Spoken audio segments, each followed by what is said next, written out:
അപ്പോൾ പുതിയൊരു വീഡിയോ ആയിട്ടാണ് ഇന്ന് ഞാൻ നിങ്ങളുടെ മുന്നിൽ എത്തിയിരിക്കുന്നത്. ഇത് എൻ്റെ നാടാണ്, പത്തനംതിട്ടയാണ് ഞങ്ങൾ താമസിക്കുന്നത്. അപ്പോൾ ഞാൻ എത്ര ദൂരമാണ് കുടിവെള്ളം എവിടെ നിന്നാണ് ഞങ്ങൾ എടുക്കുന്നത് എന്നും അതിന് എത്ര ദൂരം പോകണം എന്ന് ഉള്ള വീഡിയോ ആണ് ഇന്ന് ഞാൻ ചെയ്യാൻ പോകുന്നത്. അപ്പോൾ നിങ്ങൾ എല്ലാവരും സ്കിപ്പ് ചെയ്യാതെ കാണണേ. അപ്പോൾ ഞാൻ വീട്ടിൽ നിന്ന് ഞാൻ വെള്ളം ഓസ് കുത്തിവിടാൻ വേണ്ടി പോവുകയാണ്. ഓസ് കുത്തിവിട്ടാണ് ഞങ്ങൾ വെള്ളം പിടിക്കുന്നത്. ചെറിയൊരു ഉറവയാണ് കേട്ടോ. അതിൽ നിന്നാണ് ഞങ്ങൾ ഇതേപോലെ വെള്ളം, അവിടെ ഞങ്ങൾ മാത്രമല്ല, അവിടങ്ങളിലുള്ള മിക്ക ആൾക്കാരും അങ്ങനെ തന്നെയാണ് വെള്ളം കുടിക്കാൻ എടുക്കുന്നത്. കുറേ ദൂരം പോകണം കേട്ടോ. അപ്പോൾ ആ റോഡിൻ്റെ ആ സൈഡിലാണ് എൻ്റെ വീടിരിക്കുന്നത്. അവിടെ നിന്ന് ഇങ്ങനെ കുറേ ദൂരം മേളിൽ കയറി പോകണം. ഇവിടെ ഫുള്ള് റബ്ബറാണ്. റബ്ബറിൻ്റെ ഇടയിൽ കൂടെയാണ് ഞങ്ങൾ ഈ ഓസ് കുത്താനൊക്കെ പോകുന്നതും എല്ലാം. അങ്ങനെ നിങ്ങൾക്കൊക്കെ ഈ വീഡിയോ ഇഷ്ടമാകുമെന്ന് എനിക്കറിയില്ല, പക്ഷേ എല്ലാവരും സ്കിപ്പ് ചെയ്യാതെ കാണണം. കാരണം എന്ന് വെച്ചാൽ കുടിവെള്ളം എടുക്കാൻ വേണ്ടി ഒരുപാട് ബുദ്ധിമുട്ട് ഞങ്ങൾക്കുണ്ട്. അപ്പോൾ അതെല്ലാം നിങ്ങളെയും കൂടെ കാണിച്ച് തരാമെന്ന് വിചാരിച്ചാൽ, ഇപ്പം മഴ സമയം ആയതുകൊണ്ട് ഈ പോകുന്ന ബുദ്ധിമുട്ട് മാത്രമേ ഉള്ളൂ, വെള്ളം കിട്ടും. പക്ഷേ ഈ വറവ് സമയമൊക്കെ ആണെങ്കിൽ നമുക്ക് ഒട്ടും വെള്ളം കിട്ടുകയില്ല. കാരണം എന്ന് വെച്ചാൽ ഓലിൽ വെള്ളം ഉറവ ഒന്നും കാണില്ല. അങ്ങനെ ഊറി വരുന്ന വെള്ളമൊക്കെ ഓരോരുത്തരായിട്ട് ഇങ്ങനെ കുത്തിവിട്ട് അവരങ്ങ് പിടിക്കും കേട്ടോ. അപ്പോൾ ഒരുപാട് പേര് ഇങ്ങനെ ഈ വെള്ളം കുത്തിവിടാൻ വേണ്ടി അവിടെ ഓസ് ഇട്ടിട്ടുണ്ട്. ഇനി ചെല്ലുമ്പം കാണിച്ചു തരാം. അങ്ങനെ എല്ലാവരും അതിൽ നിന്ന് തന്നെയാണ് കുടിക്കാൻ വെള്ളം എടുക്കുന്നത്. ഞങ്ങൾ വെളുപ്പിന് 3 മണിക്ക് 2 മണിക്കൊക്കെ രാത്രി വന്ന് ഇരുന്നിട്ടുണ്ട് കേട്ടോ. ഓസിൽ നിന്ന് വെള്ളം ഇതേപോലെ ഒരു കലം വെള്ളമെങ്കിലും കിട്ടിയാൽ മതി എന്നും പറഞ്ഞ് അങ്ങനെ ഇരുന്നിട്ടുണ്ട്. പക്ഷേ ഇപ്പോഴൊക്കെയെന്ന് വെച്ചാൽ അധികം ബുദ്ധിമുട്ടില്ല. കാരണം എന്ന് വെച്ചാൽ അങ്ങനെ ഇത്രയും ബുദ്ധിമുട്ടൊക്കെ ഉണ്ടായിരുന്ന സമയത്ത് ഇങ്ങനെ ഉണ്ടായിരുന്നത് കൊണ്ട് തന്നെ പഞ്ചായത്തിലൊക്കെ അറിയിച്ച് ഇപ്പോൾ അവിടെ നിന്നൊക്കെ വെള്ളം അങ്ങനെ കൊണ്ടുവരുന്നുണ്ട് കേട്ടോ. പിന്നെ നമുക്ക് ഈ അധികം മോട്ടർ അടിച്ചോ അല്ലെങ്കിൽ പൈസ ചിലവോ അങ്ങനെയൊന്നും ഇല്ല. ഈ കയറിപ്പോകുന്ന ഒരു ഇത് മാത്രമേ ഉള്ളൂ. നല്ല ശുദ്ധമായ വെള്ളമാണ്, പാറയുടെ ഇടുക്കിൽ നിന്ന് വരുന്ന വെള്ളമാണ് കേട്ടോ. അതാണ് ഞങ്ങൾ ഉപയോഗിക്കുന്നത്. ഇവിടെ എല്ലാം ഞാൻ പറഞ്ഞില്ലേ, മൊത്തം റബ്ബറാണ്. ഇവിടെ പത്തനംതിട്ടയിൽ കൂടുതൽ റബ്ബർ കൃഷി മാത്രമേ ഉള്ളൂ കേട്ടോ. അതാണ് എൻ്റെ വീട് അങ്ങ് താഴെ. അവിടെ നിന്ന് ഇങ്ങ് മേളിൽ കയറി ഇങ്ങ് വരണം കേട്ടോ.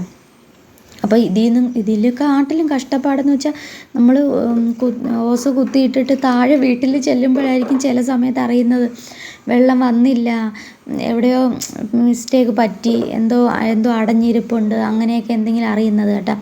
പിന്നെയും തിരിച്ച് കയറി വരുന്നതൊക്കെയാണ് ഭയങ്കര ബുദ്ധിമുട്ട്. അങ്ങനെ 1-2 പ്രാവശ്യമൊക്കെ ഞങ്ങൾ ഇതേപോലെ തിരിച്ച് കയറി വരും. അങ്ങനെ ഇപ്പം ഞങ്ങൾ അത്രയും താഴേന്നാണ് കയറി വന്നത് കേട്ടോ. ഇപ്പം ഞങ്ങളീ പോകുന്നതെന്ന് വെച്ചാൽ തോടാണ്. അവിടെ തോടിൻ്റെ സൈഡാണ്. തോടിൻ്റെ ആ സൈഡിലാണ് ഈ ഉറവയും ഈ ചെറിയ ഓലിയും എല്ലാം ഉള്ളത്. നേരത്തെ ചെറിയ ഒരു ഓലിയാണ്. ഇപ്പോൾ അതെല്ലാം സൈഡൊക്കെ കെട്ടി ചെറിയൊരു ഇച്ചിരി വലുതായിട്ടൊന്ന് കെട്ടിയിട്ടിട്ടുണ്ട് കേട്ടോ. ഇതാണ് തോടാണ്. ഇപ്പോഴാണെങ്കിൽ അങ്ങനെ മഴ ഇതൊന്നും ഇല്ലാത്തത് കൊണ്ട് എല്ലാം ഇങ്ങനെ ഉണങ്ങി കിടക്കുകയാണ്. തോടെല്ലാം ഉണങ്ങി കിടക്കുകയാണ്. പക്ഷെ വെള്ളം ഉണ്ടായിരിക്കുന്ന സമയത്തൊക്കെ ഭയങ്കര വെള്ളമായിരിക്കും കേട്ടോ. ഇതുവഴി ഇവിടെ കൂടെ ഒന്നും പോകാൻ പറ്റാത്തതുപോലെ ഭയങ്കര വെള്ളമായിരിക്കും. അപ്പോൾ തന്നെ ഓസൊക്കെ എടുത്ത് അവിടെ ഉള്ളവർ തന്നെ മാറ്റിയിടും കേട്ടോ. അല്ലെങ്കിൽ വീട്ടിൽ നിന്ന് ആരെങ്കിലുമൊക്കെ വന്നായിരുന്നാലും മാറ്റിയിടും. ഇവിടെ നിന്ന് ഈ വെള്ളത്തിലാണ് എല്ലാവരും കുളിക്കുകയൊക്കെ ചെയ്യുന്നത്. പിന്നെ ഓലി നിറഞ്ഞും വെള്ളം ഇവിടുന്ന് ഇങ്ങനെ ഒലിച്ചിറങ്ങും കേട്ടോ. ഓലി നിറഞ്ഞും വെള്ളം വരുന്നുണ്ട്. പിന്നെ അല്ലാതെ തോട്ടിൽ നിന്നും വെള്ളം കുറേശ്ശെ വരുന്നുണ്ട്. അപ്പം അവിടെയൊക്കെ ഉള്ള ആൾക്കാർ ഇവിടെ നിന്ന് തന്നെ കുളിക്കുകയും തുണി നനയ്ക്കുകയൊക്കെ ചെയ്യുന്നത്. മഴ സമയത്തൊക്കെ ഇങ്ങോട്ട് ഇറങ്ങാൻ പറ്റത്തില്ല. ഭയങ്കരമായിട്ട് ഭയങ്കര പായലും ഒക്കെ ആയിരിക്കും കേട്ടോ. അതിൽ ഇറങ്ങി നിന്ന് പോകാനൊക്കെ ഭയങ്കര ബുദ്ധിമുട്ടായിരിക്കും. ഓസ് കുത്താനൊക്കെ ഭയങ്കര ബുദ്ധിമുട്ടായിരിക്കും. നല്ല തെന്നിയൊക്കെ വീണായിരിക്കും ഓസ് കുത്തുന്നത്. അങ്ങനെ ഇതാണ് കെട്ടിയിട്ടിരിക്കുന്ന ഇതാണ് വലയൊക്കെ ഇട്ട് അവർ മൂടി വെച്ചിരിക്കുകയാണ് കേട്ടോ. ഈ വെള്ളമാണ് നമ്മളെല്ലാവരും ഒരുപാട് ആൾക്കാർ കുടിക്കുന്നത്. പക്ഷെ നല്ല വെള്ളമാണ്. ഇവർ 2-3 ആഴ്ചയിൽ ഒരിക്കലും അതെല്ലാം വൃത്തിയായിട്ട് തേകിയൊക്കെ ഇടും കേട്ടോ. അവിടെ നല്ല ക്ലീൻ ചെയ്യുന്നതൊക്കെയാണ് അവിടെ. ഇതാണ് ഓസ്. ഒരുപാട് വേറെ ഓസുണ്ട് കേട്ടോ അവിടെ. അതാണെങ്കിൽ ഈ തോട്ടിൽ ഭയങ്കരമായിട്ട് വെള്ളം വരുമ്പോഴത്തേക്കും ഇങ്ങനെ വെള്ളം കൊണ്ടുപോകുന്നത് കൊണ്ട് അവിടെ അവർ കോൺക്രീറ്റ് ചെയ്ത് അത് ഇതാക്കി വെച്ചിരിക്കുക. അതുകൊണ്ട് അപ്പോഴും വെള്ളം ഈ തോടൊക്കെ നിറഞ്ഞ് ഭയങ്കരമായിട്ട് വെള്ളം വരുന്ന സമയത്തൊന്നും ഓസ് പോകത്തില്ല. അല്ലെങ്കിൽ എല്ലാവരും ഓസും പോകുമായിരുന്നു കേട്ടോ മുമ്പ്.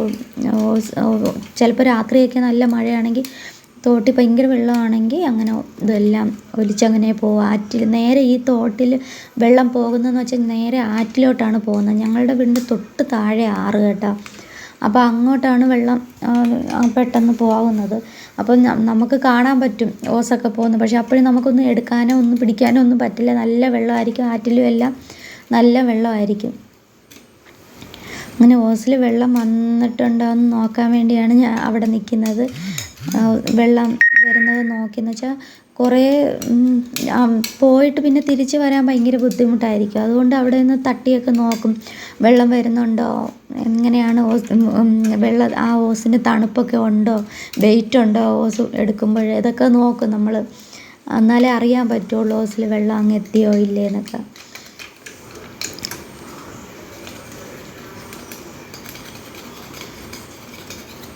അതെല്ലാം നോക്കുകയാണ് കേട്ടോ. നോക്കിയിട്ട് നമ്മളിപ്പോൾ വീട്ടിലേക്ക് തിരിച്ച് പോവുകയാണ്. തിരിച്ച് നമ്മൾ പോകും, നമുക്ക് നല്ല ടെൻഷനായിരിക്കും, വെള്ളം അങ്ങ് എത്തിയോ, എന്താ പിന്നെയും തിരിച്ച് വരേണ്ടി വരുമോ, കയറി വരുന്ന ഭയങ്കര ബുദ്ധിമുട്ടായിരിക്കും.